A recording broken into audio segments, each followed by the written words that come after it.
नमस्कार मित्रों। जनरली एक प्रश्न अक्सर आता है, बहुत सारे लोग मुझसे पूछते भी हैं कि प्रभु भक्ति में तो मेरा ध्यान लगा हुआ है, ईश्वर की तरफ मेरा हमेशा ध्यान है, अच्छे से अच्छे कर्म करने की कोशिश करता हूँ, परंतु परिवार पर हमेशा दुखों का साया रहता है, दुखों का पहाड़ टूटा रहता है, बहुत सारी परेशानियां आती हैं, व्यापार में हानि हो रही है, जबकि मैं प्रभु की भक्ति में हमेशा लीन रहता हूँ और परेशान रहता हूँ। और दूसरी तरफ ये भी देखने को मिला है कि वो ये भी कहते हैं कि फला फला व्यक्ति है, वो प्रभु भक्ति से विमुख है, ना वह कोई किसी तरह का सत्कर्म करता है और व्यभिचार में लिप्त है, परंतु बहुत खुश है, आनंदित है। तो क्या ये गलत है? तो मैं उनको अक्सर एक कहानी सुनाता हूँ, वो मैं आपको भी आज सुनाने की कोशिश करता हूँ, आपको समझाने की कोशिश करता हूँ। एक बार एक मनुष्य था, उसका एक मित्र था, दोनों घनिष्ठ मित्र थे बचपन से। जो वह मनुष्य था वह वही ईश्वरीय भक्ति में हमेशा लगा रहता था, पूजा पाठ, लोगों की सेवा करना, दीन दुखियों का ध्यान रखना, ये कर्म थे। और उसके मित्र के दूसरी तरफ बड़े ही खराब कर्म करता था, व्यभिचार में लिप्त, भ्रष्टाचार और हर तरह का लोगों को दुख देना, ये सब उसके कर्म थे। परंतु जब उसको देखते थे, उन दोनों की जो परिस्थितियां थी वो सर्वथा भिन्न थी। जो अच्छे कर्म करता था वह बड़े ही दीनहीन अवस्था में रहता था, और जो बुरे कर्म करता था वह हमेशा खुश रहता था और बहुत बढ़िया उसकी जिंदगी जा रही थी। तो वह मनुष्य है ना, धीरे धीरे ईश्वर भक्ति से विमुख होने की कोशिश होने लगा।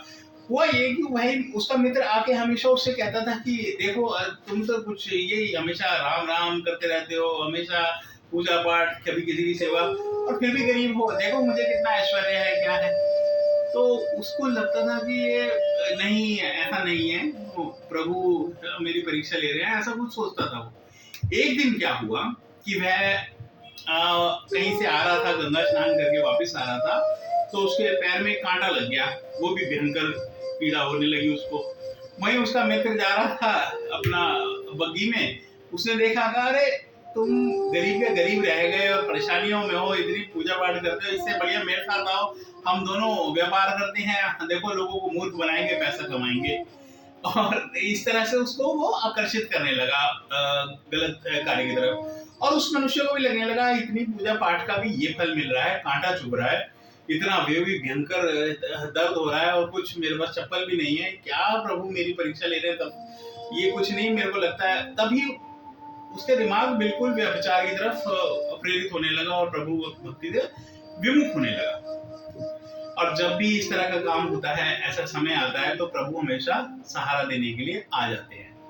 हुआ ये कि एक साधु वहीं से गुजर रहे थे, तो उसको रोते हुए देखा, तो साधु ने पूछा क्या हुआ, तो उसने बताया कि इस तरह से हो रहा है। तो साधु थोड़ा सिद्ध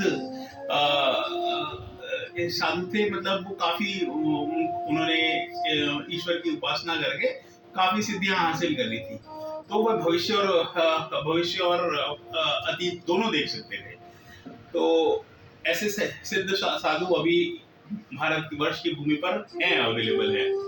और वो तो साधु ने वो देखा, तो उसको बोला कि रो मत, तुम्हें लग रहा है कि तुम्हें कष्ट मिल रहे हैं और उसे खुशियां मिल रही हैं, तो उसके पीछे बहुत बड़ा कारण है, ये तुम्हारे पूर्व जन्म के कर्म हैं जो तुम्हें कष्ट दे रहे हैं। अच्छा, यह जो मनुष्य जो तुम्हारा मित्र था, यह इस पूर्व जन्म में बहुत ही दानी राजा था और बहुत ही दानी महान पुरुष था, उसकी वजह से दानी और महात्मा था, उसकी वजह से उसको ये जन्म मिला। परंतु इसकी बुद्धि विमुख हो गई सत्य क्रम से, तो ये गलत काम में घुस गया है, और ये अपने सारे जितने भी इसके सद्गुण थे, जो इसका संचित फल था, उसका विनाश कर रहा है।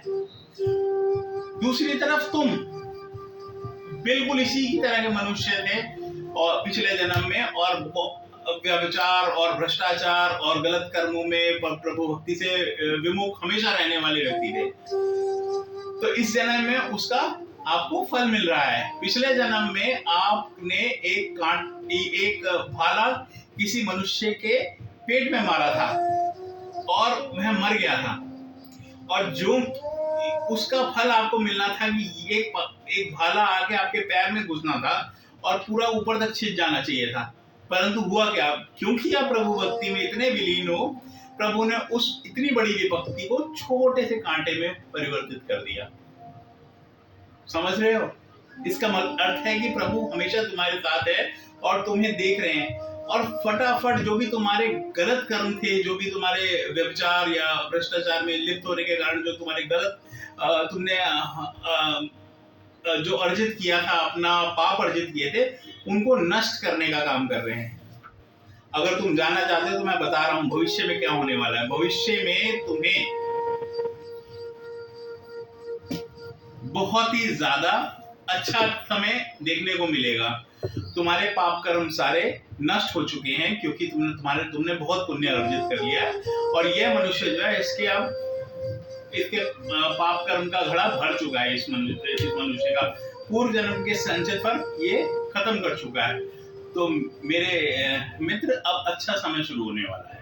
तो ये तो कहानी है एक मनुष्य की, एक पुराणों में भी कहानी है मांडव्य ऋषि की, उसको भी मैं बताता हूँ आपको। हुआ ये कि मांडव्य ऋषि एक महान ऋषि थे, तो वो तपस्या में लीन थे। तो एक दिन उनके घर चोर चले गए और राजा के सैनिक वहां पहुंचे, और राजा के सैनिकों ने उन चोरों को पकड़ा, साथ में मांडव्य ऋषि को भी उठा के ले गए, जो कि तपस्या में लीन थे। तो वो पद्मासन में ही उन्हें उठा के ले गए। उनको लगा कि यही चोरों का सरताज है, और राजा के पास गए और राजा को बोला ये हमने चोर पकड़ लिया। राजा ने बिना देखे उनको बोल दिया इनको सूली पे चढ़ा। और जब राजा ने उनको सूली पे चढ़ाने का आदेश दिया तो मांडव्य ऋषि सबको चढ़ा दिया। तो गुदा द्वार से उनको एक त्रिशूल था, एक शूल उनके गुदा द्वार से उन्होंने ऊपर से फेंक दिया उनको। तो सब मर गए। पर मांडव्य ऋषि, क्योंकि वो एक महान ऋषि थे, तो उन्होंने फटाफट पद्मासन लगा लिया, उसी अवस्था में थे। कई दिनों बाद भी उनकी मृत्यु नहीं हुई। तो राजा ने देखा तो उसको समझ में आ गया तो बहुत भयंकर गलती हो गई। उसने क्षमा याचना करी, ब्राह्मण और गायें सामने लेके गया और बोला कि, क्योंकि उसमें हमेशा ये होता है कि ऋषि मुनि हमेशा क्षमा कर देते हैं, वो बड़े से बड़ा पाप हो, गाय अगर आपके सामने आ जाए तो आपका क्रोध वैसे ही शांत हो जाता है। अब जब उन्होंने उसको मांडव्य ऋषि को से क्षमा याचना करी, तो मांडव्य ऋषि ने कहा कोई बात नहीं, मुझे नीचे उतार दो बस। उन्होंने उनको नीचे उतारा तो मांडव्य ऋषि सीधा दोबारा से, उन्होंने पद्मासन लगाया हुआ था और वो सीधा यमलोक चले गए। उस समय के ऋषि 3 लोकों में भ्रमण कर सकते थे।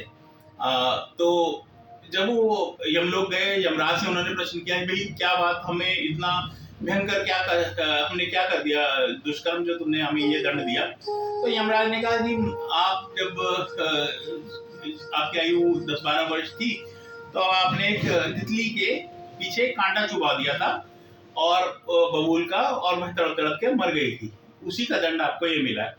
तो वो अति क्रोध हो गए। उन्होंने कहा मैं 10-12 साल का बच्चा था, और 10-12 साल के बालक को क्या बुद्धि होगी कि वो किस तरह का कार्य करे और ना करे। तुमने उस अवस्था में का दंड मुझे दिया जिसका मुझे ज्ञान ही नहीं था कि ये पाप करने जा रहा हूँ, यानी जिस पाप का से मैं अनभिज्ञ था, तुमने उसका मुझे दंड दिया है। मैं तुम्हें श्राप देता हूँ कि तुम जाओ धरती लोक पर 100 वर्ष के लिए शूद्र के यहाँ जन्म लो और पृथ्वी लोक के कष्ट काटो। तो यमराज ने उसे एक्सेप्ट किया था। अब वही विदुर बने थे, जब विदुर के रूप में यमराज ने 100 वर्ष के लिए जन्म लिया था, धरती पे आए थे। तो कहने का मतलब ये है कि प्रभु जो है वो आसपास रहता है। आपके ऊपर पुराने कर्म जो है वो अगर अच्छे नहीं है, आपके पुराने कर्म खराब हैं, तो वो आपको कहीं ना कहीं कष्ट देंगे। और परंतु अगर आप सत्कर्म साथ साथ करते रहेंगे, अच्छे कर्म करते रहेंगे, तो वो कहीं ना कहीं जल के भस्म हो जाएंगे और अच्छे कर्म आपके फलित होंगे और आपका भविष्य बहुत ही सुंदर और मंगलमय होगा। तो मित्रों, कृपया आप कितने भी कष्ट आए, प्रभु भक्ति से विमुख ना हो। हमेशा प्रभु में अपना ध्यान लगा के रखें। वह परमपिता परमात्मा बहुत अंतर्यामी, बहुत ही भक्तवत्सल है। आपके बड़े से बड़े कर्म को वह क्षमा कर देगा, कुकर्म को क्षमा कर देगा, और छोटी से छोटी आपकी जो विनती और नाम होगा उसको वह महान मान लेगा। इसके लिए एक और कहानी है, मैं कभी और सुनाऊंगा, पर आशा है आपको ये छोटा सा एक मेरा जो प्रयास है आपको पसंद आया होगा, जिसमें मैंने आपको समझाने की कोशिश की है कि प्रभु भक्ति व्यर्थ नहीं जाती है। धन्यवाद, नमस्कार।